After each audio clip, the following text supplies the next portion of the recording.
lorsque le diable t'attaque dans un domaine de ta vie, son but, ce n'est pas seulement que ce domaine de ta vie seulement là soit touché. Il veut embraser toute ta vie parce que lui, il a des traits enflammés. Alléluia.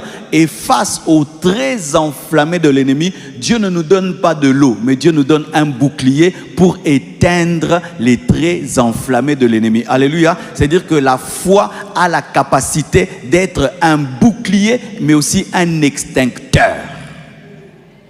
Alléluia. La foi a la capacité d'être un bouclier et d'être un extincteur. Amen. Je vais vous expliquer en profondeur cela. Est-ce qu'on peut me donner les images que j'ai demandées, si elles sont prêtes? Alléluia. Et j'ai besoin d'un frère qui est grande taille et un frère qui est taille moyenne, un autre qui est un peu en bas. 3 frères, approchez-vous. Alléluia. Voici la vision de la foi. Mettez-moi la première, le petit bouclier. Alors, la plupart des temps, lorsque nous parlons de la foi, c'est souvent ça que nous voyons, n'est-ce pas? Le bouclier de la foi. Alléluia. La pensée de Dieu n'est pas ça. Tu ne dois pas avoir un tel bouclier de la foi. Si tu as un tel bouclier de la foi, qu'est-ce qui se passe? Partout où ton armure ne te protège pas, les flèches peuvent te toucher. Et par exemple, celui-ci, s'il faut l'attaquer, je vais attaquer ses cuisses. Amen. Hein? Si je touche ses cuisses, eh ben, si j'ai un trait enflammé, eh ben, je vais le tuer. C'est vrai qu'il est bien protégé partout, mais au niveau des cuisses, il n'est pas bien protégé. Et même, je peux attaquer au niveau de ses doigts. Alléluia. Ainsi, ce n'est pas ça la vision de Dieu. La vision de Dieu, c'est l'autre bouclier. Mets-moi le premier bouclier, c'est ce bouclier-ci. Et d'ailleurs, celui-ci, il est petit encore. La vraie vision, c'est un bouclier qui devient comme un mur devant toi. Alléluia. Toutes les flèches qui te sont lancées atteignent le bouclier et aucune flèche ne te touche. Alléluia. La vision de Dieu, c'est une foi qui protège tes finances, ta spiritualité, ta famille, tes projets. Tous les domaines de ta vie sont couverts par la foi. Alléluia. Frères et sœurs, la grandeur de ta foi dépend de ta connaissance de la parole. La grandeur de ta foi dépend de l'équilibre que tu as dans la parole. C'est pourquoi Jésus-Christ parlait d'une petite foi et d'une grande foi. Qu'est-ce qu'une petite foi? Une petite foi, c'est une foi qui croit en Dieu dans certains domaines et qui ne croit pas en d'autres domaines. Tu crois facilement au domaine spirituel, mais tu ne crois pas facilement au domaine matériel. Tu crois facilement au domaine financier, mais tu ne crois pas au domaine spirituel. Là où ta foi croit, tu as un bouclier. Là où ta foi doute, tu n'as pas de bouclier. Alléluia. Si tu crois que Dieu peut te protéger en janvier, eh bien, il te protégera en janvier. Mais si tu ne crois pas qu'il va te protéger en décembre, il ne va pas te protéger en décembre. Tu auras un bouclier de janvier, mais pas un bouclier de décembre. Mais le plan de Dieu, c'est que ce soit un bouclier de janvier, de février, de mars, novembre, jusqu'en décembre. Alléluia. La pensée de Dieu, c'est que la foi puisse te protéger à l'église et à la maison. Il y a des gens qui ont la foi lorsqu'ils sont à l'église. Une fois qu'ils sont à la maison, ils croient que les sorciers peuvent les toucher. Mais si tu crois que le même Dieu qui combat pour toi, quand tu pries avec les frères à l'église, te protège et qu'il peut aussi te protéger à la maison, ta foi opérera à l'église et opérera aussi à la maison. Alléluia. Et plus tu as la foi, plus tu es protégé. Plus tu as la foi, moins tu es atteint par les flèches de l'ennemi, parce que la foi devient ton mur, devient ton bouclier. Alléluia. Prenons que le frère est le bouclier de la foi et le frère est toi. Tout ce qui voudra atteindre le frère doit frapper ce frère-ci. Alléluia. Et sache que lorsque tu as une foi qui grandit, ta foi te protégera contre tout. Aucun sorcier ne te touchera. Aucun envoûtement ne te touchera, parce que ta foi est tellement grande qu'on ne te voit plus. Mais on voit maintenant ta foi. Et comme la foi est fondée sur Jésus, la foi présente Christ. Ainsi, tu deviens invisible et c'est Christ qu'on voit et toutes les flèches qu'on te lance sont lancées contre Jésus et Jésus les éteindra toutes. Oh, donne-moi l'amen. Prenons mon frère qui est costaud et qui veuille se mettre derrière mon frère. Qu'est-ce qui va se passer? Il y aura des domaines de lui qui vont se faire voir. Amen. Il est là, je vais le toucher là. Qu'est-ce que c'est? C'est lorsque tu as la foi dans certains domaines de ta vie, mais dans d'autres domaines, tu dis mon intelligence, ma capacité, ma famille, mes relations. Là où tu n'as pas de foi, même si tu as la foi ailleurs, là où tu n'as pas la foi ne te protégera pas. La foi ne protège que ce qui est mis sous elle, parce que c'est un bouclier. Alléluia.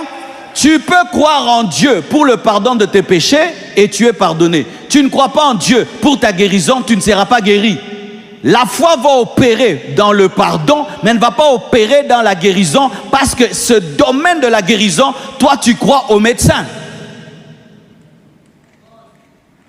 Dans quel domaine de ta vie tu crois? Et dans quel domaine de ta vie tu doutes? Partout où tu doutes, ton bouclier ne te protège pas. Et qu'est-ce que le diable fait? Le diable était un spécialiste de la guerre, n'attaque pas les parties protégées. Il n'attaque que ce qu'on appelle le défaut de la cuirasse. Il n'attaque que les brèches. Il n'attaque que les brèches. Aujourd'hui, le Seigneur est venu me dire de vous dire ceci: fermez les brèches. Fermez les brèches. Tu as la foi dans tel domaine, mais aujourd'hui, je ne suis pas venu te parler du domaine dans lequel tu as la foi. Je suis venu te parler du domaine où tu n'as pas la foi. C'est là où la flèche t'atteindra. Il y a des chrétiens qui ont la foi devant tout, mais sauf devant la sorcellerie. Si on lui dit que les sorciers ont décidé de te manger à la fin de l'année, il s'attend à mourir. Il s'attend à mourir. Pourquoi? On a vu que je suis dans une bouteille, donc je vais mourir. Comme tu le crois, tu mourras. Mais si tu ne crois pas, tu ne mourras pas. La foi va s'élever face à l'esprit de mort et la foi va te protéger. Je prie que Dieu agrandisse ta foi. Et la foi ne s'agrandit pas par la prière. Elle s'agrandit par la révélation de la parole, car la foi vient de ce qu'on entend et de ce qu'on finit par comprendre de la parole de Christ. Pendant que je prêche, que Dieu te donne de comprendre, et ce que tu comprends va agrandir ton bouclier. Alléluia. Ainsi, certains vont à la guerre avec des petits boucliers et quand le diable voit, il rigole, dit: mais là je peux te toucher, et là je peux te toucher. Mais il y a d'autres, lorsqu'ils vont, ils sont totalement cachés. Ils sont totalement cachés.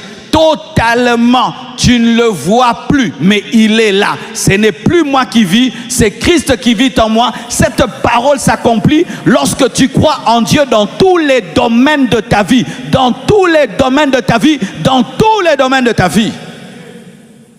Alléluia. Et aujourd'hui, je vais prier par rapport à une flèche enflammée de l'ennemi. La peur. La peur. La peur est un trait enflammé de l'ennemi. Il y a des gens qui ont peur et puis se suicident. Il a peur, il a l'AVC. Il a peur, gastrite. Il a peur, il devient fou. Il y a des fous que vous voyez en train de se promener. Un jour, il a eu peur, il est devenu fou. Il y a des gens qui se sont suicidés. Il a eu peur, il s'est suicidé. D'autres, AVC, il se réveille paralysé. Il a eu peur et puis il a perdu une partie de son corps, la peur. Il y a des peurs qui sont naturelles. Il nous est tous arrivé d'avoir peur. Et chacun de nous, des fois, a peur. Si seulement on entend un bruit dehors, là, des coups de balles, eh bien, on va avoir un peu peur. Mais il y a des gens qui ont une peur qui sentent démoniaque. Lorsqu'il n'y a personne dans la maison, tu as peur. Lorsqu'il fait noir, tu as peur. Tu as peur tout le temps. Tu as peur du mois de décembre. Comme tu es là, tu as peur de descendre. Tu n'es pas sûr que tu vas traverser l'année prochaine. C'est quelque chose qui est en toi. Le Seigneur m'a dit de donner ce message et de prier pour ces gens-là. Aujourd'hui, Dieu va chasser en toi l'esprit de peur. Car l'esprit de peur combat la foi. Pendant que je parle, le Saint-Esprit parle pour que ta foi grandisse. Mais l'esprit de peur aussi parle pour que ta foi ne grandisse pas. Si pendant que je prêche, tu entends une autre voix, qui est la voix de la peur, et qui est en train de te prêcher un autre message, où tu dois t'attendre à la mort, t'attendre à l'échec, t'attendre à être détruit, au nom de Jésus, aujourd'hui cet esprit de peur va te quitter. Va te quitter et va te quitter et va te quitter. Mais je te donne aussi le conseil d'écouter beaucoup la parole, de lire beaucoup la parole, d'écouter beaucoup d'enseignements afin que la peur te quitte, car la peur peut te quitter par la révélation de la parole et si c'est un esprit, par une prière d'autorité. Alléluia. Je connais des gens qui étaient calmes à Kinshasa, ils ont seulement eu peur. Ils sont allés à Brazzaville. Ils vont à Brazzaville là-bas, la guerre commence et ils perdent tout. Ils ont seulement eu peur, ils ont tout vendu, quitté la maison, bradé leurs biens, ils ont fui à Brazzaville et là où ils ont fui, c'est là où la guerre est venue. Ils sont rentrés à Kinshasa et ils n'avaient plus rien. Pourquoi? L'esprit de peur. Il y a certains ici, tu as peur du mariage. D'autres, tu as peur des choses nouvelles. Tu as peur des défis. Tu as peur des attaques démoniaques. Tu as peur des sorciers. Tu as peur des ténèbres. Tu as peur. Tu as peur. Cette peur-là, c'est une flèche. C'est un trait enflammé de l'ennemi. Et comme je l'ai dit, une flèche enflammée vise un endroit, mais pour atteindre tout le corps.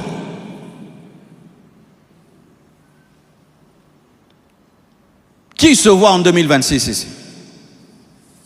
Qui est sûr qu'il sera en 2026? Qui est persuadé qu'il sera en 2026? Qui se voit en train de faire des grandes choses en 2026? Qui a du mal à se voir en 2026? Qui a du mal à se voir en 2026? Fais très attention. Alléluia.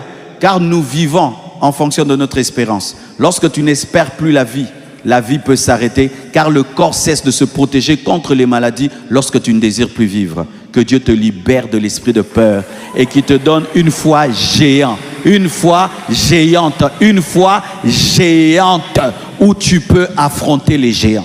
Pourquoi David a affronté Goliath? Parce que sa foi était géante. Alléluia. Lorsque ta foi devient géante, tu commences à faire tomber les géants, tu commences à affronter les géants. Et je prie que Dieu fasse de toi un tombeur des géants, un homme qui croit à un niveau où on commence à se poser la question, est-ce que c'est vraiment toi? Ce n'est plus moi, ça devient une foi surnaturelle. Lorsque ta foi devient géante, elle transporte des montagnes. Lorsque ta foi devient géante, elle n'a pas peur des géants. Lorsque ta foi devient géante, les géants ne sont plus des géants devant toi. Tu commences à appeler Goliath un incirconcis parce que tu ne vois plus sa taille, parce que ta foi te rend plus grand que ce que tu es. Alléluia. Le frère n'est pas très grand, mais le fait que le bouclier qui est devant lui est plus grand que lui, il devient ce bouclier, car ce qui te protège devient toi. Si j'entre dans un bunker, je deviens le bunker, n'est-ce pas?